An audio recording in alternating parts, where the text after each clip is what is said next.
Spinal immobilization is basically what it is, how it sounds. It is the immobilization of a person's spine who has a suspected spine injury or a spine injury.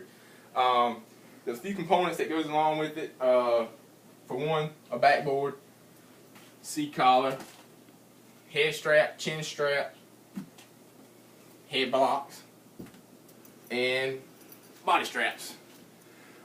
There's a few different ways you can do spinal immobilization, and it basically depends on what position you find the patient in. First example is going to be the supine, or a patient laying down. So the first thing I'm going to do when I find somebody laying down who has a suspected spine injury is I'm going to get my C collar. It's got front and back on it. This is the front.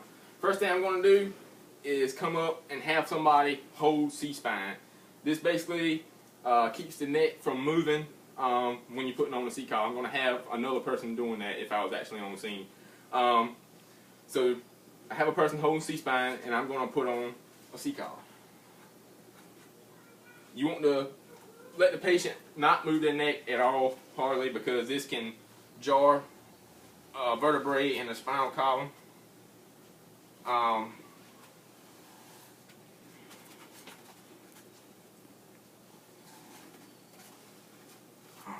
You want to get the C-collar tight, but not so tight where it cuts off any circulation or compromises the respiratory tract.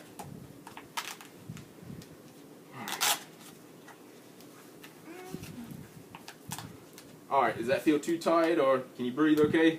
Alright, that's exactly what you want to do. You want to ask the patient, can they still breathe okay? Does anything feel like it's hurting? Is anything wrong? If they say no, then that's perfect. If they're not alert, you can't ask them. You just have to basically look for yourself. Second thing we're going to do is I'm going to do a log roll on her to put her on the backboard. I'm going to put this arm up and keep this arm basically just how it was on the chest. The reason I put this arm up is because I'm going to log roll her onto her side, and I don't want to put her on her arm. So what I'm going to do is I'm going to grab her by the hips and by the shoulder. And remember, I'm still going to have somebody holding C-spine. Alright? 1, 2, 3.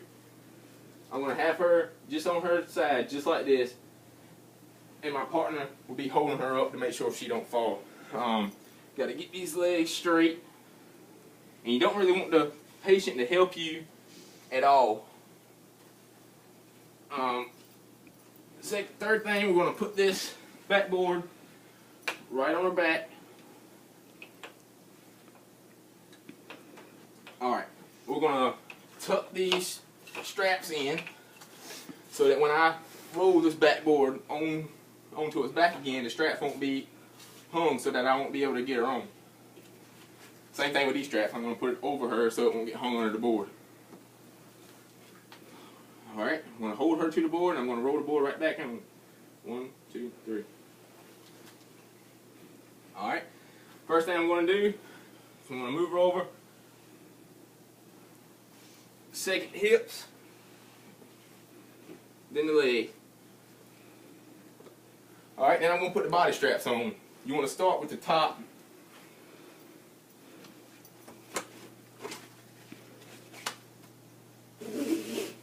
Alright, then you're going to ask the patient, can they hold their arms up for you if they can. If not, you can do it for them. You don't want to put the straps over the arm because you want it tight on the midsection or the chest.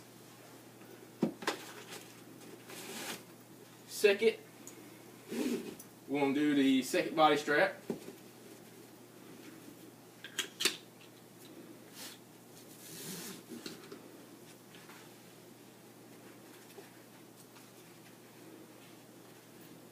They all want to be snug, but not so tight it cuts off any circulation, because this is what holds the patient on the backboard. Alright, after all the body straps are on and snug, we're going to go to the head blocks. Flat side to the head. Once again, flat side to the head, slanted side out. Essentially what these head blocks do is keep her head from moving side to side when moving the patient. Next is going to be the chin straps and head straps. I'm going to come in and put them right here on the bottom of the chin on the C-collar.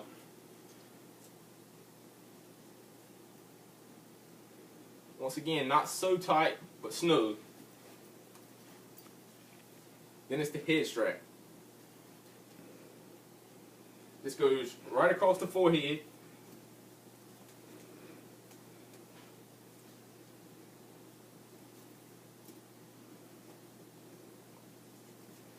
Alright, that is complete spinal packaging from the supine position. She can't move anything but her arms. Her whole spine, from the C-spine down to the thoracic and lumbar spine, is completely immobilized. Alright, once again, before you move the patient onto the stretcher, you want to make sure everything's snug and tight. And still, you want to make sure that the patient can still breathe. Everything feel alright? Okay. Alright, that is complete supine immobilization. Next step is going to be spinal immobilization from the standing position. And just get her unstrapped here.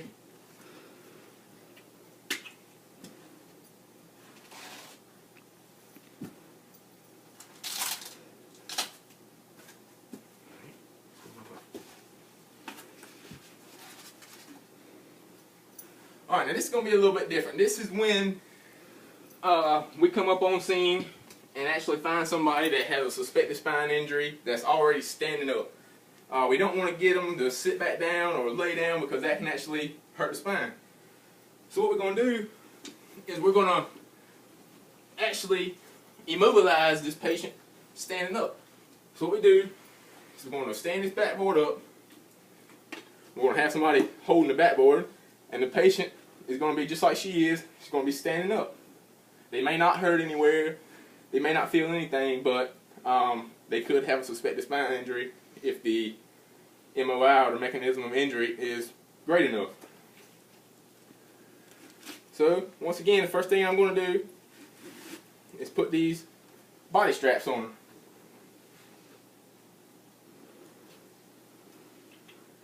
While somebody's holding C-spine, once again. Once again, you want to get them tight, but not too tight.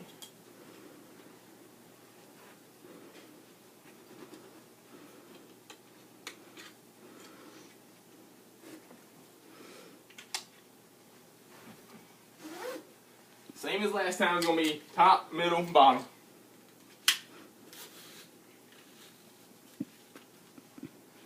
Really want to make sure these are snug this time. Alright.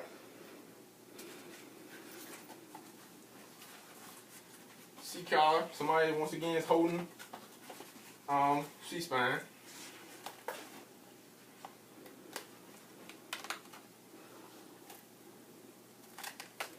Alright, that's tight, but not too tight. She can't move her neck, and now she can't move her back. Now see, she is short, so she doesn't come all the way up to the top, but we're going to go ahead and lay her down and scoot her up. Alright, what we're going to do is we're going to get the patient to lean back, and I'm going to hold this backboard as she comes to the ground. Alright, see, that wasn't scary, was it? Alright, now what we're going to do is, if I had a partner to get down there by the hips, and I'm going to get right up under here, under her arms, and actually scoot her up to where her head is supposed to be. Alright, on 3. 1, 2, 3. Alright, see, that moves her up right where the head blocks can immobilize her neck, and she's not hanging off the backboard on either side. She's in the middle. Now you're going to want to tighten these straps up again.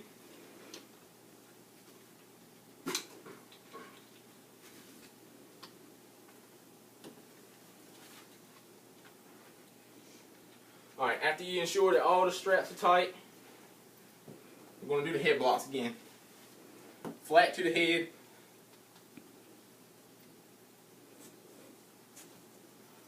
Alright, chin strap.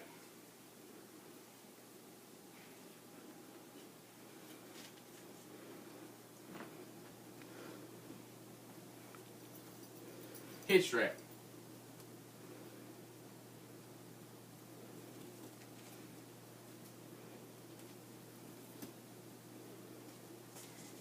Alright, once again, she is fully, completely spinal packaged. She can't move anything, can you? Can't move your neck, can't move your back, can't move your legs. That whole spinal column is completely immobilized. This is exactly what we want to do for a patient with a suspected or known spine injury. Alright, that was the standing position. We'll get her out of here.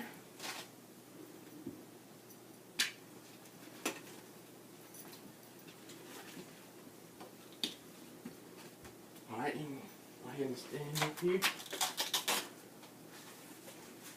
Alright, as we've seen, spinal immobilization is basically easy. There's a few things you have to do, but it's only six components to spinal immobilization. This ensures that the whole spinal column is immobilized. Alright, two examples we did were the supine position, or the laying down position, and the standing position. Alright, that is complete spinal immobilization.